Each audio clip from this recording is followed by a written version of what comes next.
Dalam nama Bapa dan Putra dan Roh Kudus. Amin. Shalom saudara-saudari, selamat bertemu kembali melalui santapan firman Tuhan hari ini, hari Minggu ke-26, 26 September 2021. Injil renungan kita pada hari ini ialah Markus bab 9 ayat 38 hingga 43, 45, 47 hingga 48. Mari kita sama-sama dengarkan.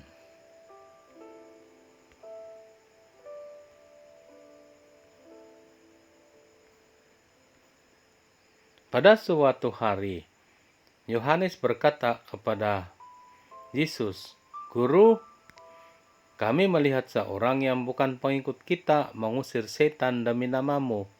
Lalu kami cegah orang itu karena ia bukan pengikut kita." Tetapi Yesus berkata, "Jangan kamu cegah dia, sebab tak seorang pun yang telah mengadakan mukjizat demi namaku dapat seketika itu juga mengumpat aku. Sesiapa tidak melawan kita, ia ada di pihak kita. Aku berkata kepadamu, sesungguhnya sesiapa memberi kamu minum secangkir air, oleh karena kamu adalah pengikut Kristus, ia tidak akan kehilangan ganjarannya. Sesiapa menyesatkan salah seorang dari anak-anak kecil yang percaya ini, lebih baik baginya jika sebuah batu kilangan diikatkan pada lehernya, lalu ia dibuang ke dalam laut. Dan jika tanganmu menyesatkan engkau, penggallah, karena lebih baik bagimu dengan tangan terkudung masuk ke dalam hidup daripada dengan utuh kedua belah tangan dibuang ke dalam neraka, ke dalam api yang tak terpadamkan.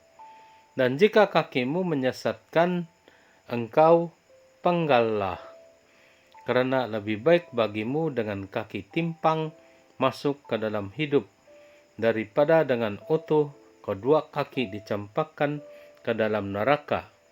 Dan jika matamu menyesatkan engkau, cungkillah, karena lebih baik bagimu masuk ke dalam kerajaan Allah dengan bermata satu daripada dengan bermata dua dicampakkan ke dalam neraka, di mana ulat-ulat bangkai tidak mati dan api tidak padam. Demikianlah Injil Tuhan. Terpujilah Kristus. Saudara-saudari, dalam ajaran gereja, orang yang tidak mengenali Yesus tetapi jujur mencari Tuhan dan dengan jujur melakukan apa yang dikehendaki hati nuraninya yang jujur akan diselamatkan oleh Yesus Sang Juru Selamat manusia. Apalagi dengan orang yang menggunakan nama Yesus dalam doa, bahkan dalam pengusiran setan, seperti yang kita dengar dalam Injil sebentar berlalu. Saya percaya orang yang mengusir setan itu demi nama Yesus, mesti dia percaya kepada Yesus walau belum termasuk dalam kumpulan pengikut Yesus. Tentu saja Yesus tahu tentang hal itu, sebab Yesus Maha Tahu. Yesus tahu akan kejujuran orang, dan itulah sebabnya Yesus berkata, "Jangan kamu cegah dia, sebab tak seorang pun yang telah mengadakan mukjizat dalam nama Yesus dapat seketika itu juga mengumpat Yesus. Sesiapa tidak melawan kita, ia ada di pihak kita," kata Yesus. Saudara-saudari, Yesus utusan Allah Bapa melaksanakan perutusan itu dengan melayani, memberikan bantuan bagi yang memerlukan bantuan. Semuanya itu adalah tanda kasih Tuhan yang ditawarkan agar orang memahami, menghargai, percaya, dan menerima Yesus sebagai Tuhan dan Penyelamat. Itulah sebabnya walau secangkir air diberikan kepada pengikut Yesus, orang yang memberi itu tidak akan kehilangan ganjarannya. Kebaikanlah dan kemurahanlah yang sangat diperlukan. Jangan menghalang-halangi pemberian dan saluran kebaikan dan kemurahan itu. Terlampau kaku karena peraturan membuatkan banyak usaha penanganan masalah terbengkalai dan tidak berjaya. Tetapi dalam hal pengusiran setan, gereja berhati-hati dan memberitahu umat berwaspada. Jangan buat sendirian karena takut-takut setan itu menyerang. Jadi bahaya dan memalukan seperti yang terjadi dalam cerita di Kisah Para Rasul. Yang coba-coba mengusir setan itu diterkami dan ditelanjangi sebab salah motif dari maukan uang, bukan dari iman yang menyelamatkan. Saudara-saudari, mengusir setan maksudnya membebaskan orang dari kuasa yang membelenggukan. Mengusir setan maksudnya membebaskan dari ketidakselesaan. Mengusir setan maksudnya memberikan ketenangan dan kedamaian. Dengan demikian, mencegah orang mengusir setan, menghentikan usaha bantuan kepada yang memerlukan.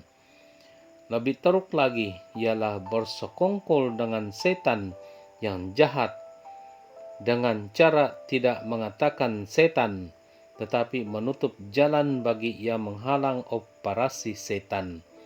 Padahal saudara-saudari, Yesus bersemuka dengan setan adalah perkara yang terbesar bagi Yesus. Yesus mati karena pengaruh setan kepada manusia yang tidak berpihak kepada kebenaran Tuhan.